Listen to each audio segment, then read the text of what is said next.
అందరికీ నమస్కారం. సిఐటియు మండల కమిటీ తరఫున విజ్ఞప్తి చేస్తున్నాము. ఈ నెల 20న దేశవ్యాప్తంగా సమ్మె నడుస్తుంది. అన్ని సంఘాల ఆధ్వర్యంలో సిఐటియు, ఏఐటియు, ఐఎఫ్టియు మిగతా ప్రజా సంఘాలన్నీ కలిపి కేంద్ర ప్రభుత్వ విధానాలకు వ్యతిరేకంగా 4 లేబర్ కోడ్లు రద్దు చేయాలని చెప్పి సిఐటియు, ఏఐటియు, ఐఎఫ్టియు ఇతర ప్రజా సంఘాలు కలుపుకొని దేశవ్యాప్తంగా సమ్మె చేయడం జరుగుతుంది. కనీస వేతనం 25,000 రూపాయలు ఇవ్వాలని చెప్పి, మల్టీపర్పస్ విధానం రద్దు చేయాలని చెప్పి అన్ని కార్మిక సంఘాలు, ఆశ, అంగన్వాడీ, మిడ్ డే మీల్స్, తర్వాత అమాలీలు, ఇలా ఆటో వర్కర్స్, రిక్షా వర్కర్స్ అన్ని సంఘాలను కలుపుకొని దేశవ్యాప్తంగా 20వ తారీఖు సమ్మె జరుగుతుంది. ఈ సమ్మెను జయప్రదం చేయాలని చెప్పి ప్రతి ఒక్క కార్మికుడికి విజ్ఞప్తి చేస్తూ సిఐటియు మండల కమిటీ తరఫున విజ్ఞప్తి చేస్తున్నాం.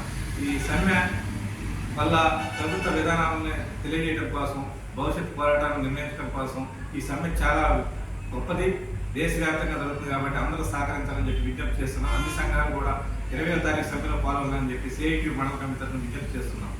జై హింద్.